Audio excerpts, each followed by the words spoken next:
اعوذ باللہ من الشیطان الرجیم، بسم اللہ الرحمن الرحیم۔ ہجرت کا پہلا سال، منافقت کی ابتدا، سب سے پہلے جب منافقت شروع ہوا ہے، مدینہ میں ایک شخص عبداللہ بن ابی ابن سلول بہت عقل مند، تجربہ کار، ہوشیار اور چالاک شخص تھا۔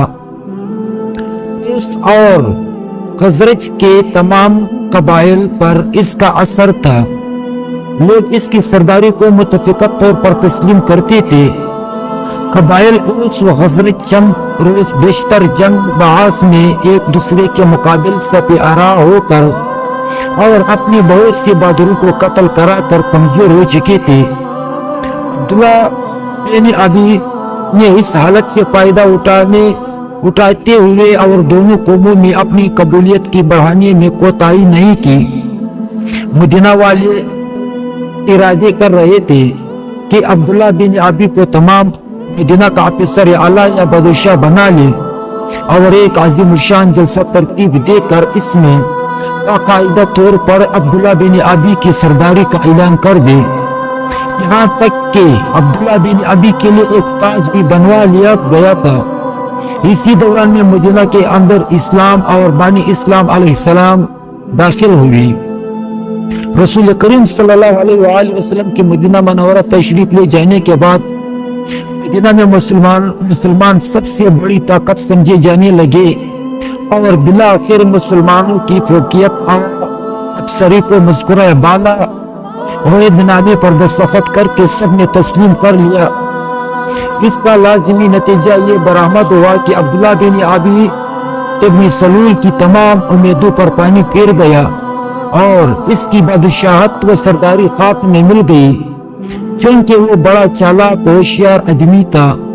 رسول کریم صلی اللہ علیہ وآلہ وسلم کو اگرچہ اپنا رقیب اور دشمن سمجھتا تھا، لیکن اس دشمنی کے اظہار کو غیر مفید سمجھ کر اپنے دل میں چھپائے ہوئے تھا۔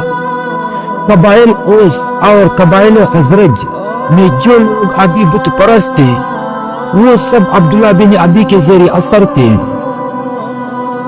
قریش مکہ کو جب معلوم ہوا کہ رسول کریم صلی اللہ علیہ وآلہ وسلم اور ان کے رفقا مدینہ میں پہنچ کر اطمینان کی زندگی بسر کرنے لگے ہیں اور مذہب اسلام کا دائرہ روز بروز وسیع ہو رہا ہے، تو انہوں نے سب سے پہلی شرارت اور شیطانی سازش یہ کی کہ عبداللہ بن ابی اور مشرکین مدینہ کے پاس ایک تہدید آمیز پیغام بھیجا کہ تم نے ہمارے آدمی کو ہماری مرضی کے خلاف اپنے یہاں ٹھہرا لیا ہے، مناسب یہ ہے کہ تم اس سے اور اپنے شہر سے نکال دو۔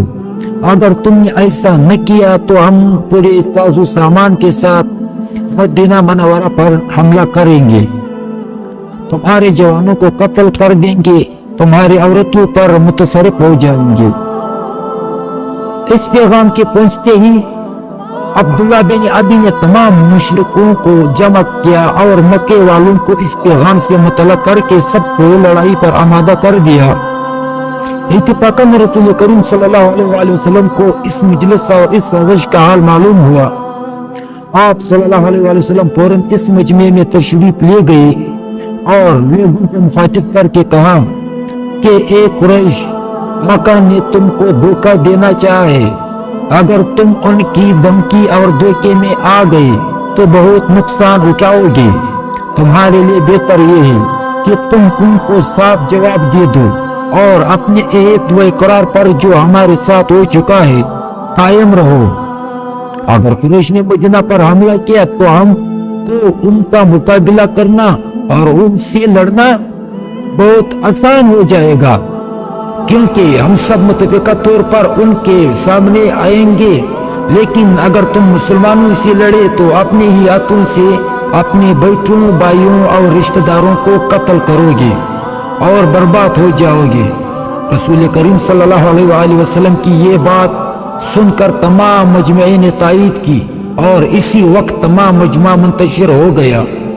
عبداللہ بن ابی دیکھتا کا دیکھتا رہ گیا۔